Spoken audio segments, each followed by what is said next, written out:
Hello guys, my name is Godwin Abogoye from the Department of Urban and Regional Planning, and on today's tutorial we're going to be discussing on infrastructure and planning.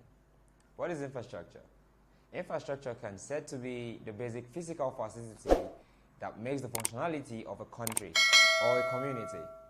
Infrastructure can also be the road during which you follow to the place of work or the place of study can be said to be infrastructure. Infrastructure can also be this electricity we use in our society that makes the functionality of our housing in a particular geographical settlement. Infrastructure can also be classified in two, which are having the hard infrastructure and the soft infrastructure. The hard infrastructure are this basic physical infrastructure in a society, like the tramways, the transport networks, the electricity, the water distribution system in a community. Those can set to be hard infrastructure. So the soft infrastructure can also be said to be those infrastructure that keeps the hard infrastructure in place, like the health center, the institution, to acquire knowledge in order to preserve the existing infrastructure. And we can also say the soft infrastructure can also be classified as the economic base that makes the functionality of a community or a society to function aesthetically. Those can said to be soft infrastructure. So by and large, in this lecture, in which you have know the basics of infrastructure as classified as the basic physical facility that makes the functionality of a settlement. Those can said to be infrastructure. Now, let's pick one infrastructure and treat it thoroughly. Now, in a society, the water distribution system. Let's use the water distribution system. If you as a planner are to provide a water distribution network in a society to meet the functionality of the dwellers and have a good life, what are you going to do? If they tell you to bring the water requirement for 10 years in any populace, how are you going to do about that? On these tutorials, I'll be sharing with you the system in which you can go about in carrying out a water distribution network project in your society. Come on, if you haven't already, guys, I would like you guys to click to the subscribe button and notification icon and get notified whenever I post any video right here on this channel, because I'll be giving you videos in planning back to back. So don't forget to stay tuned. Alright, so let's go. If you're asked to project for 10 years water requirement in a settlement, what are you going to do about it? First things first, you have to know the planning standard of water required per person per day.